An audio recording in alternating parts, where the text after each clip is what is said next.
इस वक्त की बड़ी खबर आप जान लीजिए। इजराइल के हमले लगातार जारी है, मौत का आंकड़ा बढ़ चुका है। इजराइल युद्ध में अब मौत का आंकड़ा बढ़ चुका है। दोनों तरफ से मरने वालों की जो संख्या है वो बढ़ चुकी है।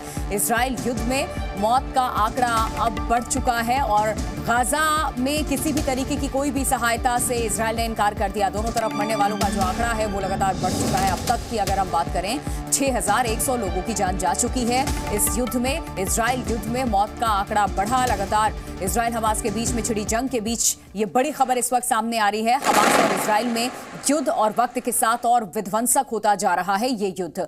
हमास के बाद हिजबुल्लाह के जंग के मैदान में उतरने से महायुद्ध अब इसे माना जा रहा है। इसकी 3 तस्वीरें इस वक्त आपके सामने हैं। युद्ध का 17वां दिन और 6000 से ज्यादा मौत हो चुकी है इस युद्ध में। इजराइल का अब डबल अटैक। हमास हिजबुल्लाह को लगातार टारगेट कर रहा है। इजराइल का ऐलान, गाजा को मदद नहीं। तो इजराइल में किडनैप किए गए लोगों की रिहाई के लिए लोगों का प्रदर्शन भी लगातार जारी है। टेल अवीव में लोगों में भी इसे लेकर के गुस्सा है। देखिए, हमारे सहयोगी विशाल पांडे लगातार ग्राउंड पे मौजूद है, उनकी एक्सक्लूसिव रिपोर्ट। इजराइल के 200 से ज्यादा नागरिक अभी भी हमास के कब्जे में। हमास ने उन्हें 7 अक्टूबर से किडनैप कर रखा है, जिसको लेकर यहाँ के लोगों में काफी गुस्सा भी देखा जा रहा है। What's your name ma'am? Orna Segal. Over 200 Israeli citizens were kidnapped by the Hamas. So ISIS. what's your demand right now?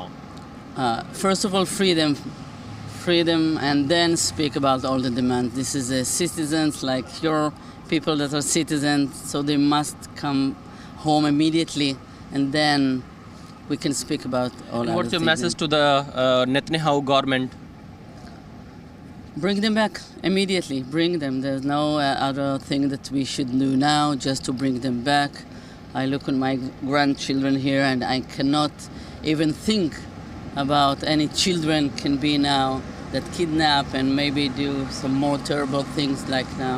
So something that you cannot even understand or believe that they must come back immediately now. So do you think Israel should launch ground operation first, or first they should wait for the release for the hostages? Of course, they must release them now. Doesn't concern to the others thing, but immediately these are citizens, they are children, they are old people, they are women. So this is has to be back immediately. That's it. Thank you. Thank you. Hamas ने Israel के नागरिकों को अपने kidnap में कर रखा है। लगातार यहाँ पर प्रदर्शन हो रहे हैं। कुछ लोग हैं। What's your name? Gal. Gal, I can see a lot of protests are going on here in the Tel Aviv to bring back the hostages to Israel. What's your demand to the Israeli government? To bring them back as soon as possible. And any other message to the government, because it's been several days and there is nothing right now we have when they will come back and when they will be free. We need some information. We need them back as fast as possible. They are suffering. We don't know what their condition, if they're eating, if they're getting medications. We don't know anything. And we need some information and we need them back. Their family is here and they're suffering without them.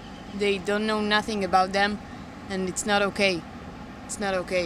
Some of them are injured and they need to be back to their homes. Thank you. Zee News इस वक्त तेल अवीव में मौजूद है और यहाँ पर उन लोगों के लिए प्रदर्शन चल रहा है जिन लोगों को हमास ने किडनैप कर रखा है। उनको जल्द से जल्द इजराइल वापस लाने की मांग चल रही है।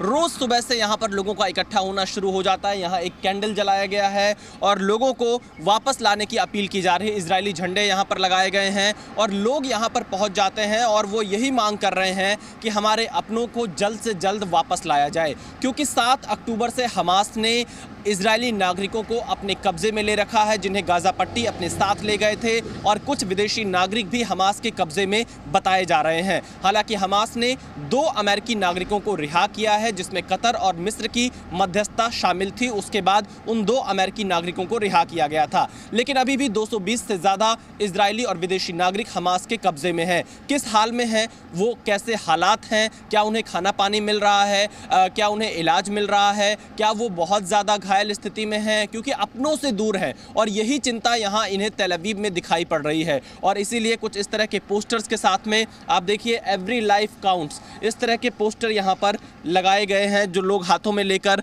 यहाँ प्रदर्शन करते हैं। और साथ ही आप देखिए बहुत सारे मैसेज यहाँ पर लिखे हुए हैं, फ्री आवर चिल्ड्रन नाउ, यानी हमारे बच्चों को तुरंत रिहा करिए। ये मांग इजराइल की जनता कर रही है। यहाँ नेतन्याहू सरकार से भी ये मांग है, और ऐसा कहा जा रहा है कि इस वक्त कई देशों की सरकारों का यह दबाव इजराइल के ऊपर है कि जब तक हमास से बंधकों की रिहाई नहीं हो जाती है तब तक ग्राउंड ऑपरेशन लॉन्च ना किया जाए। और यही वजह है कि यहाँ पर एक बड़ा प्रोटेस्ट हमें दिखाई पड़ रहा है, और एक हैशटैग भी यहाँ पर चलाया जा रहा है, hashtag bring them home now, यानी उन्हें जल्द से जल्द वापस लाइए। 7 अक्टूबर की डेट में ये हैशटैग अभी तक चलाया जा रहा है। एक बड़ा आंदोलन आप ये कह सकते हैं इजराइल की जनता कर रही है उन लोगों की वापसी को लेकर जो हमास के कब्जे में है, जिन्हें हमास ने किडनैप कर रखा है। कैमरामैन एस जयदीप के साथ विशाल पांडे, जी मीडिया, तेल अवीव, इजराइल। तेल अवीव की सड़कों में पोस्टर लगा दिए गए हैं कि जो किडनैप किए हुए लोग हैं उनको वापस लाया जाए। कुछ इस तरह के पोस्टर्स पूरे तेल अवीव की सड़कों पर दिखाई दे रहे हैं, और जनता यहां पर सुबह शाम इकट्ठा होकर सरकार पर इसी बात का दबाव बना रही कि जल्द से जल्द बंधकों की रिहाई के प्रयास किए जाएं, और जब तक बंधक वापस नहीं आते हैं तब तक ग्राउंड ऑपरेशन लॉन्च ना किया जाए। क्योंकि अगर ग्राउंड ऑपरेशन एक बार लॉन्च कर देता है इजराइल, तो उसके बाद बंधकों की जो जिंदगी है वो और ज्यादा खतरे में पड़ सकती है, इस बात की आशंका बनी हुई है। और इसीलिए यह विरोध प्रदर्शन इजराइल में तेल अवीव की सड़कों पर देखा जा सकता है। कैमरामैन एस जयदीप के साथ विशाल पांडे, जी मीडिया, तेल अवीव, इजराइल।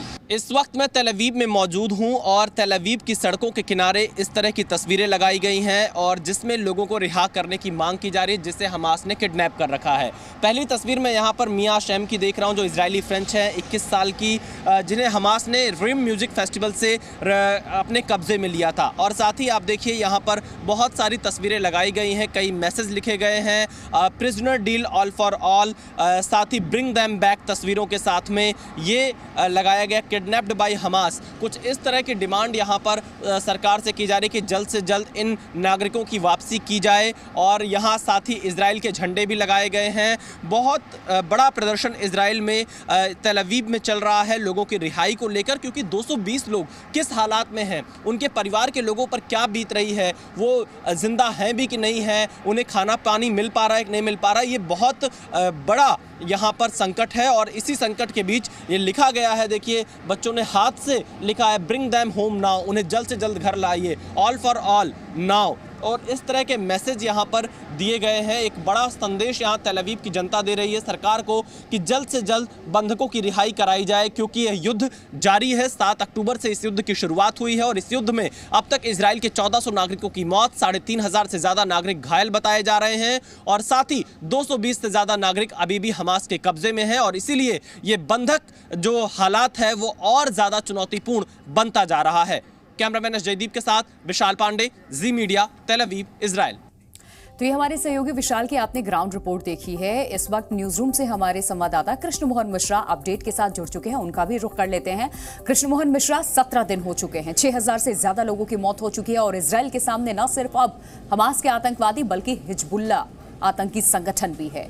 एक ही फ्रंट पे इन दो आतंकी संगठनों से इस वक्त इजराइल युद्ध कर रहा है। लगातार इजराइल की तरफ से अल्टीमेटम दिया जा रहा है। इस युद्ध को आगे किस तरीके से हम देखें, ये थमने का नाम ही नहीं ले रहा, हर दिन के साथ बढ़ता जा रहा है। थमने का तो अभी कोई आसार नहीं है। सबसे बड़ा खतरा यह है कि ये युद्ध कितना फैलेगा। अभी फिलहाल राहत की बात यह है कि अरब देशों की तरफ से अभी तक कोई ऐसा संकेत नहीं मिला कि वो इस युद्ध में कूदना चाहते हैं। सिर्फ उत्तरी मोर्चे पर, यानी कि उत्तरी इजराइल में से सटा हुआ जो लेबनान है, वहाँ से ज़रूर हिजबुल्लाह आतंकवादियों की फायरिंग हो रही है। यहाँ पर यह भी गौर करने की बात है कि लेबनान एज ए कंट्री, एक स्टेट के तौर पर अभी तक उसने इजराइल के साथ युद्ध की घोषणा नहीं की है। लेकिन हिजबुल्लाह लेबनान में बहुत ज़्यादा ताकतवर है। इतना ताकतवर है कि आप ये समझ सकती हैं कि वो एक पैरेलल गवर्नमेंट अपनी चलाता है, एक समानांतर सरकार चलाता है। लेबनान की जो सरकार है वो बहुत ज़्यादा कारगर नहीं होती है हिजबुल्लाह के खिलाफ, यहाँ तक कि सरकारी नीतियों में भी हिजबुल्लाह का दखल रहता है। हिजबुल्लाह लगातार हमले शुरू कर रहा है। इनफैक्ट जब 7 अक्टूबर से ये मसला शुरू हुआ तो उसके 2-3 दिन बाद से ही हिजबुल्लाह ने छुटपुट हमले शुरू कर दिए थे, और अब उसके हमले तेज़ हो गए। जवाब में इजराइल ने भी जवाबी कार्रवाई की, और उसने लेबनान की सीमा के अंदर जो हिजबुल्लाह के ठिकाने हैं वहाँ पर रॉकेट फायर किए और भविष्य में बड़ी कार्रवाई की चेतावनी भी दी है। सबसे जो ख़तरनाक बात है, जो कि सबसे ज़्यादा संवेदनशील है, वो ये है कि नेतन्याहू ने पहले वो दक्षिण मोर्चे पर गए थे और जो गाज़ा पट्टी से सटे हुए इलाके हैं वहाँ पर इजराइल सैनिकों से मुलाकात की थी, लेकिन अब उन्होंने लेबनान सीमा पर जो सैनिक हैं उनसे मुलाकात की और साथ में उन्होंने ये भी कहा कि हमें उत्तरी मोर्चे पर भी तैयार रहना होगा और अगर वो लेबनान क्या ये क्लियर इंडिकेशन है कि जरूरत पड़ी तो लेबनान पर भी अटैक संभव है? अभी तो हम सीमावर्ती क्षेत्रों में देख रहे हैं कि इस तरीके से हमले हो रहे हैं। सबसे बड़ा डर यही है कि अगर उत्तरी मोर्चा खुला तो ये युद्ध थोड़ा सा और ज़्यादा भड़क जाएगा। लेकिन बार बार मैं कह रहा हूँ कि अभी तक बहुत राहत की बात है कि सीरिया या इजिप्ट या जॉर्डन या इराक किसी भी तरफ से कोई ऐसी बात नज़र नहीं आई कि ये लगे कि अरब देश इस लड़ाई में कूदना चाह रहे हैं। उसकी दूसरी वजह भी हो सकती है, सीरिया और इराक इस स्थिति में नहीं है कि वो लड़ाई शुरू कर सकें। इजिप्ट इजराइल के साथ एक शांति समझौते में है और उसको अभी तक उसने कायम रखा हुआ है। जॉर्डन ने भी अपने आप को अलग रखा हुआ है इन सारी चीज़ों से। कई अरब मुल्क इजराइल के पक्ष में खुलकर भी खड़े हुए हैं और वो इस मसले का दूसरा हल, शांतिपूर्ण हल निकालने की बात कर रहे हैं। देखिए, बार बार जो हमास की तरफ से भी, हमास चीफ की तरफ से भी अपील की गई थी कि जितने भी इस्लामिक कंट्री हैं वो साथ आ जाए, अरब देश साथ मिलकर के आए, हमारे साथ खड़े हो, लेकिन किसी की तरफ से भी इस तरीके का कोई स्टैंड नहीं लिया गया था। वो क्लियर था कि इस युद्ध के बीच में कोई भी देश नहीं आना चाहता है और जाहिर सी बात है जंग का अगर आप हिस्सा होंगे तो क्षति आपकी भी होगी। बहुत शुक्रिया आपका फिलहाल तमाम जानकारी देने के लिए कृष्ण मोहन मिश्रा। Z News।